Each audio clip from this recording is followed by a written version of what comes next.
Guys, जय हिंद। Welcome back to Vardhan's Gurukul. एक बार फिर से आपका स्वागत है एक नई वीडियो के साथ। आज की वीडियो उन स्टूडेंट्स के लिए है जो यूपीएससी, एसएससी या फिर कोई भी अदर स्टेट एग्जाम्स, रेलवे या कुछ भी वो टारगेट कर रहे हैं। तो वो वीडियो को जरूर देखें, एंड तक देखें। ज्यादा लंबी वीडियो नहीं खिंचेगी, 4 से 5 मिनट की वीडियो आपके लिए रहने वाली है और 4 से 5 मिनट की ही वीडियो में रखूंगा क्योंकि मुझे भी पता है आपका टाइम बहुत जरूरी है। तो सबसे पहले, अगर आपको लगता है रूम पे पढ़ाई नहीं हो पा रही और लाइब्रेरी में पढ़ाई हो जाती है तो ऐसा क्यों, आज मैं यही बताने वाला हूं। क्योंकि ऑलरेडी 90% स्टूडेंट गलती कर रहे हैं, आपको ये गलती नहीं करनी। तो चलिए शुरू करते हैं शुरू से। आज मुझे कमेंट सेक्शन में बहुत सारे कमेंट देखने को मिले कि भैया रूम पे स्टडी नहीं हो पा रही, या फिर लाइब्रेरी में स्टडी करें या फिर रूम पे जाके स्टडी करें, कहाँ बेटर रहेगा। तो ये मैं बताना चाहता हूँ, ये आपका इंडिविजुअल पर्सपेक्टिव है और ये हर इंसान पे हर एक हिसाब से अपना डिपेंड करता है, वो कैसे पढ़ना चाहता है, कैसे उसे चीजें पसंद है, कैसे उसकी सराउंडिंग उसे चाहिए, चाहे लाइब्रेरी में पढ़ सके चाहे फिर रूम पे। तो आज मैंने लाइब्रेरी चेंज करी थी, तो आज यही दिमाग में चल रहा था कि आज चलो लाइब्रेरी वर्सेस रूम पे स्टडी करने का फायदा नुकसान वो सब बताऊंगा मैं आपको। अगर स्टूडेंट्स आपको लगता है कि आपकी रूम पे पढ़ाई नहीं हो पा रही, तो क्यों नहीं हो पा रही वो मैं बताता हूँ। क्योंकि जो रूम पे पढ़ाई करने का सबसे बड़ा एनिमी जो है वो है आपका कंफर्ट जोन। बेड पास है, फोन पास है और आपका दिमाग अभी कहेगा अभी टाइम है। तो अभी टाइम है तो आपको लगेगा कि हाँ थोड़ा बहुत रील देख लेता हूँ। आप बेसिकली करते क्या हो मैं बताता हूँ।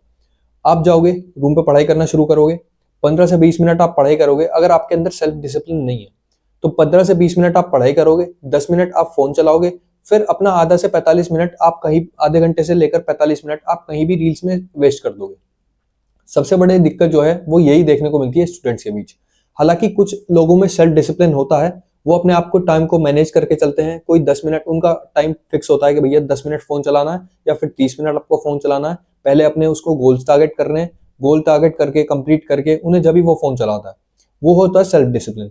और जहां तक है 2026 वाले स्टूडेंट जो इसमें एंट्री करेंगे एसएससी में, रेलवे में, इनके पास सेल्फ डिसिप्लिन की कमी होती है और इनके पास ना ही अपनी कंसिस्टेंसी होती है। तो सेल्फ डिसिप्लिन और कंसिस्टेंसी की वजह से ये मार खाते हैं रूम पर पढ़ाई करने में। तो इनके लिए बेटर होगा कि वो लाइब्रेरी जा सकते हैं, लाइब्रेरी को चुने अगर आपको लगता है कि आपकी रूम पे पढ़ाई नहीं हो रही है। अब बात कर लेते हैं उन स्टूडेंट्स की जिनको लगता है कि लाइब्रेरी में कोई मैजिक हो जाता है, मैजिक होके उनकी जॉब लग जाती है। ऐसा ऐसा बिल्कुल नहीं है। लाइब्रेरी में कोई मैजिक नहीं होता, वहां होता है प्रेशर। प्रेशर की वजह से आपका दिमाग पे प्रेशर बनता है। आपका दिमाग जब प्रेशर में पड़ेगा ना तो खुद ही सीरियस हो जाएगा। उसको सीरियस करने की वजह से आपकी एक टाइमिंग फिक्स हो जाती है, कंसिस्टेंसी आपकी बनी रहती है। स्टूडेंट, आपको लगेगा सामने वाला स्टूडेंट है वो सेम मेरे कंपटीशन की तैयारी कर रहा है तो मैं भी उससे ज्यादा मार्क्स लाने की कोशिश करूं। ये होता है एक हेल्दी कंपटीशन, और स्टूडेंट लाइफ में एक हेल्दी कंपटीशन मस्ट होता है। 2026 वालों ध्यान से सुनो, अगर आपके पास कंसिस्टेंसी है, सेल्फ डिसिप्लिन है, तो आप रूम में भी पढ़ाई कर सकते हो।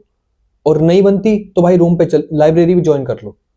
2026 में सिलेक्शन लेना है ना, एसएससी का कैलेंडर आउट हो चुका है ना, तो भाई 2026 वालों ध्यान से सुन लो मेरी बात। अगर सिलेक्शन चाहिए, चाहे रूम पे पढ़ो चाहे लाइब्रेरी में पढ़ो, पर कंसिस्टेंसी और टाइमिंग के साथ पढ़ो। ये नहीं कि 12-12, 14-14, 16-16 घंटे पढ़ रहे हो और नींद नहीं ले रहे हो। इससे आपकी दिमाग की हेल्थ भी खराब होगी, और हेल्थ खराब होगी तो आपका दिमाग कॉन्सेंट्रेट नहीं कर पाएगा। इसकी वजह से आपको याद नहीं रह पाएगा। कुछ क्वेश्चन होंगे जो आप सिली मिस्टेक्स कर दोगे एग्जाम में बैठने के टाइम पे, धीरे धीरे चीजें भूलने लगोगे, दिमाग की पावर वीक हो जाएगी। तो ये सब चीजें आपको लॉन्ग टाइम में, लॉन्ग रन में देखने को मिलेंगी।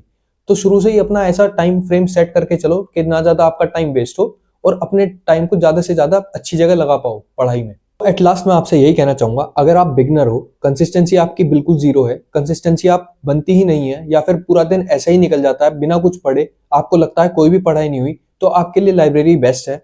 और अगर आप 6 से 8 घंटे एडवांस लेवल पे हो और 6 से 8 घंटे पढ़ सकते हो बिना फोन के, तो रूम स्टडी भी बेस्ट रहेगी आपके लिए।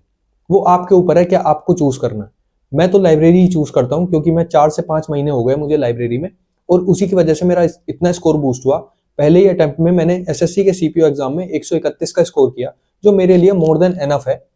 क्योंकि 131 नंबर मैं मॉक में नहीं स्कोर कर पा रहा था। स्कोर में जस्ट जो मॉक में मेरा स्कोर आ रहा था वो जस्ट 107, 117, 119, और लाइब्रेरी की कंसिस्टेंसी की वजह से मैं स्कोर करके आया उसमें 131। आगे की 2026 का कैलेंडर आ चुका है तो उसमें भी मुझे बेटर स्कोर करना है, तो इसलिए मैं लाइब्रेरी ज्वाइन करके रखूंगा पूरे टाइम जब तक मेरा एग्जाम क्लियर नहीं होता। तो 2026 एस्पिरेंट्स, मैं आपसे यही कहना चाहूंगा, अगर आपकी रूम पे पढ़ाई नहीं हो रही तो लाइब्रेरी ज्वाइन कर लो। पढ़ाई वहीं होती है जहां पे रोज पढ़ाई होगी आपकी। रोज कंसिस्टेंसी मैटर करती है एग्जाम को क्लियर करने के लिए, चाहे वो कोई भी एग्जाम हो। क्योंकि एग्जाम में कंपटीशन इतना बढ़ चुका है कि कंसिस्टेंसी मैटर करती ही करती है, 100% करती है। समझ रहे हो इस बात को? अगर आपको लगता है कि रूम पे पढ़ाई नहीं हो रही तो जाके अपनी लाइब्रेरी ज्वाइन कर लो, आसपास में देख लो। ये कोई आपका गलत डिसीजन नहीं होगा। टाइम से पहले स्मार्ट डिसीजन लेके अपनी पढ़ाई को कंटिन्यू रखो, क्योंकि आने वाले एग्जाम में ज्यादा टाइम नहीं मिलने वाला आपको, पहले बता रहा हूं मैं। और कमेंट सेक्शन में लिख देना जिसकी जैसी सोच है, कि आपको लाइब्रेरी पसंद है या फिर आपको रूम पसंद है, रूम स्टडी करनी आती है या फिर लाइब्रेरी स्टडी पसंद है। और कोई भी पॉइंट अगर मेरा गलत हो तो भाई कमेंट सेक्शन में लिख देना। ये मैंने अपने इंडिविजुअल पर्सपेक्टिव से चीजें बताई हैं। धन्यवाद।